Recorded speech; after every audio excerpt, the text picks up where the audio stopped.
want to talk about the spiritual life of a school.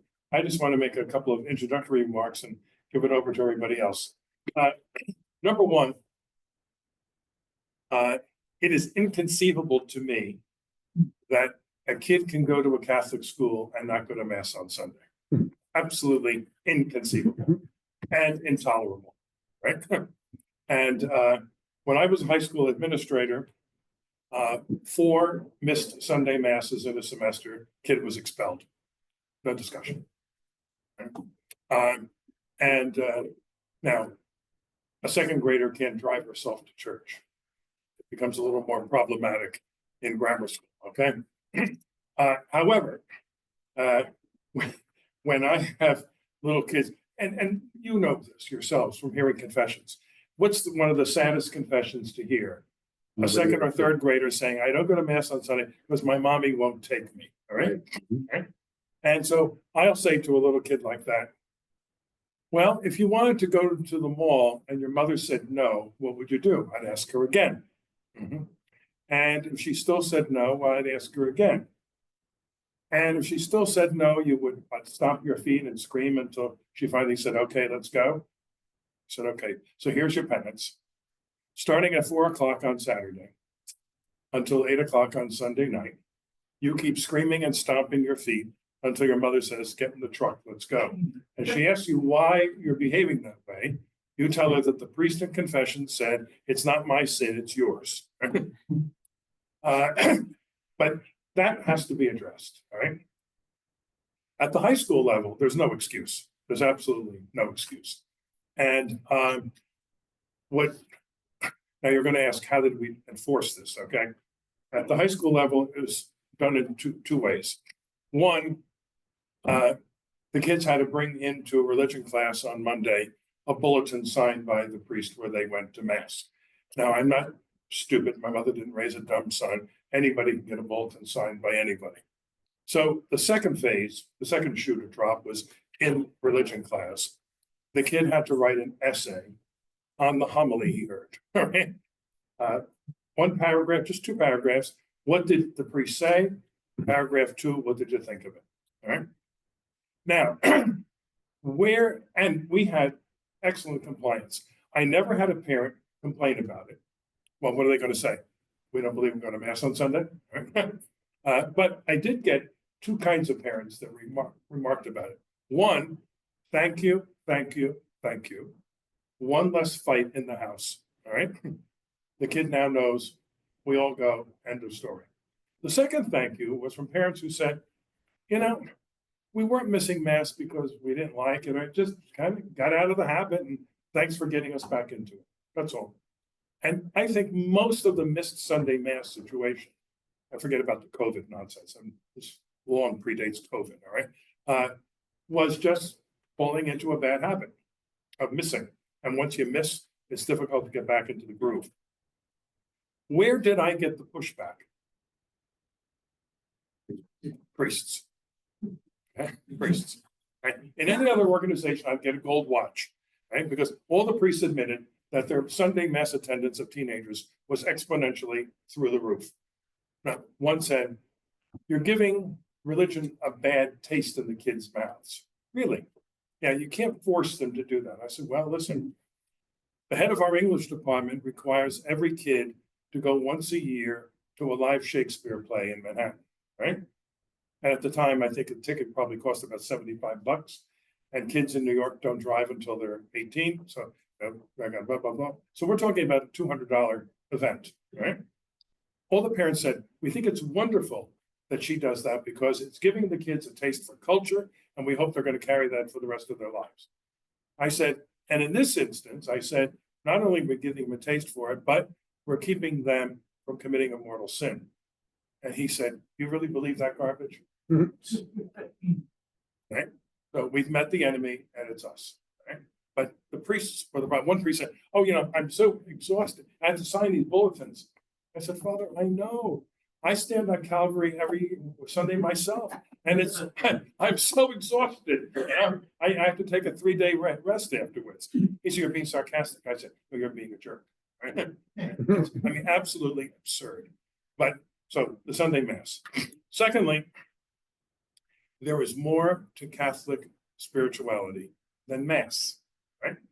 I believe that one of the problems with people not appreciating the Mass is that it's treated as the only form of Catholic worship. You know, Vatican II says it's the source and summit. Well, if you've done any kind of mountain climbing, the summit is at the top, but there are way stations, all right? And that's devotions of various kinds, right? And we've made the Mass bear a burden that it can't bear, all right? If the only time someone turns on to God is the 45 to 50 minutes on Sunday morning, the Mass was never intended to function in that way. There needs to be an ongoing source of communication with God during the course of the week. And so what are the, there's our devotions, but also the liturgy of the hours. There's no reason, for example, why, particularly starting in 6th grade, morning prayer at school can't be lauds. You know? Why not that? Or why not before the Angelus and grace before the meals at lunch, midday prayer, right? And you know, the whole phenomenon of you know, exposition of the Blessed Sacrament and so forth.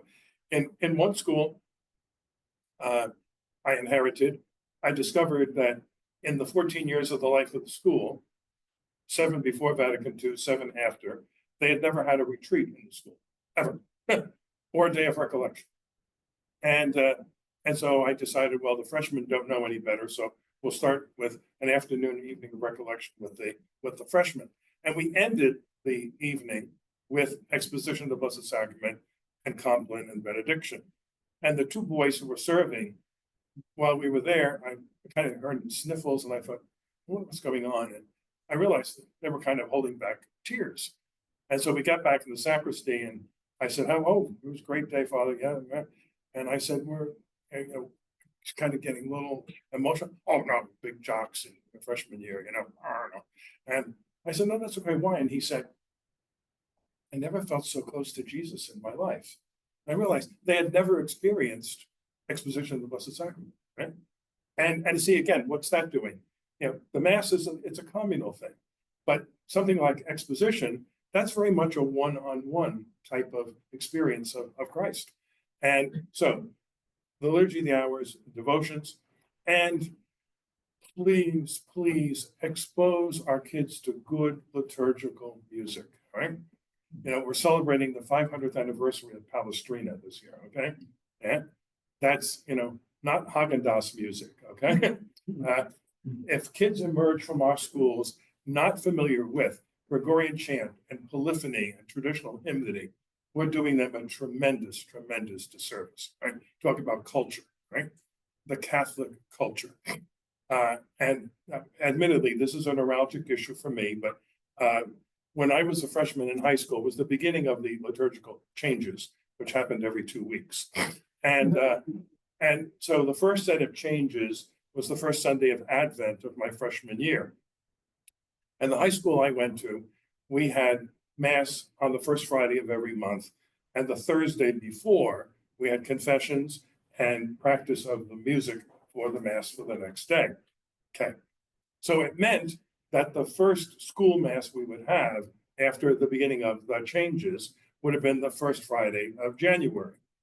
And so that Thursday, we go to confession, and then we're staying in the church for the rehearsal.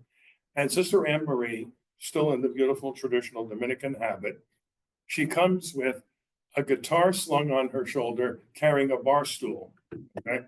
And she plops herself in the middle of the sanctuary, and she said, all right, we're going to have practice for our songs for tomorrow. Notice they're not hymns anymore, they're songs.